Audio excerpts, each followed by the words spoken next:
उसकी भाभी सीमा हैदर को उनके भक्तों ने ही अब तलाक दे दिया है। जो उनके लिए नस्काट प्रेम मचा रहे थे, जो उनके आने पर जश्न मना रहे थे, अब वही लोग सीमा हैदर के खिलाफ सचिन के घर के बाहर जाकर के धरना प्रदर्शन कर रहे हैं और ये भी पोस्टर बैनर लगा रहे हैं कि जब सीमा हैदर इस तरीके से भारत में आ सकती है तो हाफिज सईद भी ऐसे ही भारत आ सकता है और मांग कर रहे हैं कि सीमा हैदर को पाकिस्तान भेजो। और ये तब क्यों नहीं सड़कों पर उतरे जब टीआरपी क्वीन सीमा हैदर जगह जगह अपने बयान को दे रही थी, और तब सड़कों पर क्यों भक्तों द्वारा उतरा गया जब यूपी एटीएस और आईबी ने कई बड़े खुलासे सीमा हैदर को लेकर के कर दिए हैं। जहां यूपी एटीएस आईबी की पूछताछ में सीमा हैदर के पास एक नहीं बल्कि 5 पासपोर्ट मिले हैं और जो सचिन ग्रेटर नोएडा का रहने वाला है वो नेपाल में दिवांश बनकर अपना आधार कार्ड दिवांश के नाम से लेकर के नेपाल में सीमा हैदर से मिला। और तीसरा झूठ देश से बोला गया कि पशुपतिनाथ मंदिर में नेपाल में हमने शादी कर ली है और मंदिर के ट्रस्टी का बयान सामने आ गया है कि हमारे मंदिर में कोई शादी नहीं होती।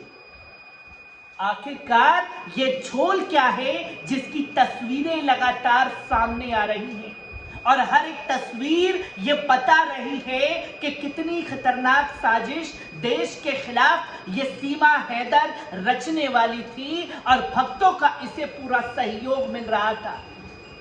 जो स्क्रिप्ट लिखी गई उस स्क्रिप्ट की पोल अब पढ़ते धीरे धीरे खुल रही हैं और किस तरीके से सीमा हैदर के खिलाफ लोग सड़कों पर उतरे हैं पोस्टर बैनर लेकर के।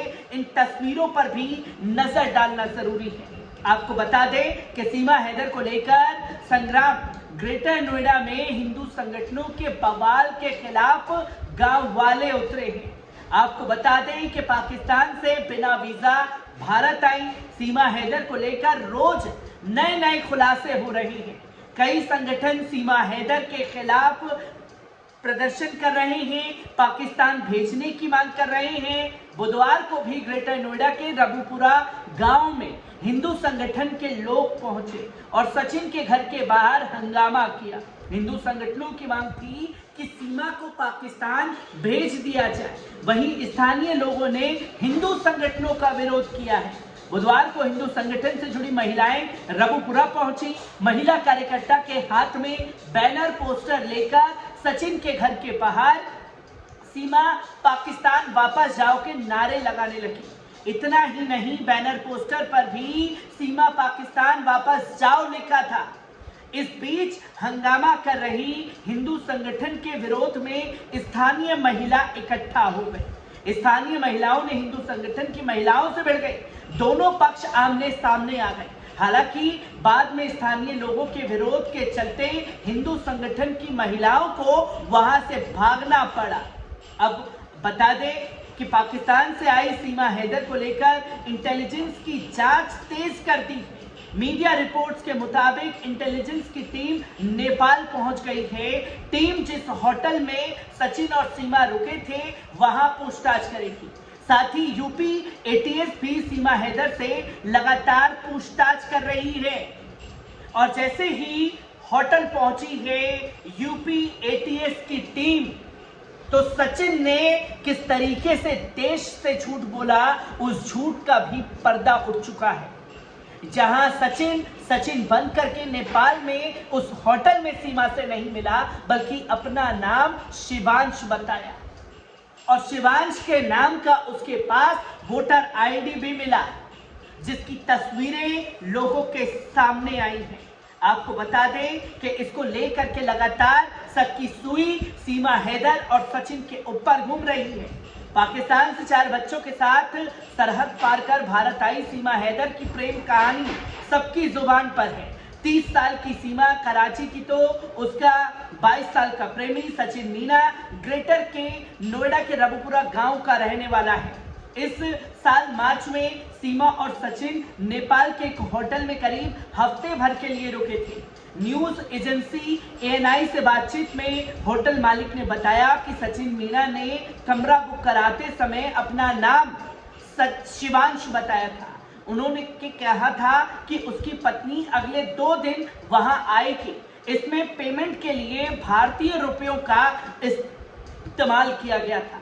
ये लोग ज्यादातर कमरे में ही रहते थे, कभी कभी शाम को बाहर जाते थे और रात 10 बजे तक होटल वापस लौट जाते थे।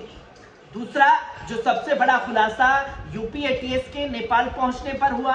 कई मीडिया रिपोर्ट्स में सूत्रों के मुताबिक दावा किया गया कि सचिन और सीमा ने जमानत पाने के लिए कोर्ट में अपनी शादी को लेकर झूठ बोला।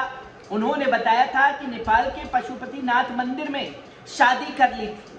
दूसरी तरफ पशुपतिनाथ मंदिर में यूपी ATS की टीम पहुंची और प्रबंधन से जब पूछताछ की तो उन्होंने साफ तौर पर कहा कि इस मंदिर में शादियां होती ही नहीं है, ना ही कराई जाती है। सीमा हैदर के इंस्टाग्राम पर एक वीडियो मौजूद है जिसमें सचिन उसकी मांग भरता नजर आ रहा है। कहा जा रहा है कि ये वीडियो नेपाल के उसी कमरे में बनाया गया है जहां दोनों एक हफ्ते के लिए ठहरे हुए थे। तो वहीं यूपी ATS की पूछताछ में सीमा हैदर ने बताया कि भारत आने से पहले उन्होंने 70,000 पाकिस्तानी रुपया एक मोबाइल फोन खरीदा था। सीमा ने इस बात से इनकार किया कि वे पाकिस्तानी सेना के सूबेदार अपने चाचा से संपर्क में हैं। सीमा का भाई भी पड़ोसी देश की आर्मी में जवान है। इन तमाम बातों से मुकरती हुई सीमा हैदर नजर आई। PUBG गेम खेलने के दौरान सीमा और सचिन नजदीक आए। एक न्यूज चैनल से बातचीत में सीमा हैदर ने बताया था कि PUBG पर अपनी ID मारिया खान के नाम से बनाई थी। इसी के पीछे का कारण भी बताया था। सीमा की माने तो पाकिस्तान में लड़कियां का असली नाम से सोशल मीडिया पर आना समाज के लोग स्वीकार नहीं कर पाते। कोरोना काल में जब पूरी दुनिया थम गई थी, उसकी मुलाकात सचिन से हुई। उसने सचिन को कुछ दिन बाद ही बता दिया था कि उसका असली नाम सीमा हैदर है। इसी के बाद 5वां खुलासा नेपाल जाकर के यूपी ATS की टीम ने करा, जहां पूछताछ में अब तक सीमा के जासूस होने की संबंधी किसी तथ्य का पता नहीं चल पाया है। अब ATS टीम गृह विभाग को अपनी रिपोर्ट भेजेगी। इसके बाद सीमा हैदर और उसके बच्चों को पाकिस्तान भेजने की कार्रवाई की जाएगी, जो कि तस्वीरें क्लियर हो चुकी हैं कि सीमा हैदर को पाकिस्तान वापस भेजा जाएगा। स्पेशल DG प्रशांत कुमार का कहना है कि मामला 2 देशों से जुड़ा है। जब तक हमारे पास पर्याप्त सबूत नहीं हो जाते तब तक जासूसी से संबंधित आरोपों पर कुछ कहना जल्दीबाजी होगी, जो कि तस्वीर लोगों के सामने है कि कैसे 5 पासपोर्ट सीमा हैदर के पास मिले और नेपाल में सचिन ने अपना नाम शिवांश क्यों बताया और उसके पास आधार कार्ड कैसे आया। इन तमाम पहलुओं से अब पर्दा उठने लगा है और जब पर्दा उठने लगा है तो भक्त भी गिरगिट की तरह रंग बदल करके अपनी ही भाभी के खिलाफ सड़कों पर उतर आए। हर एक तस्वीर आपके साथ साझा करता रहूंगा। दीजिए इजाजत, शुक्रिया।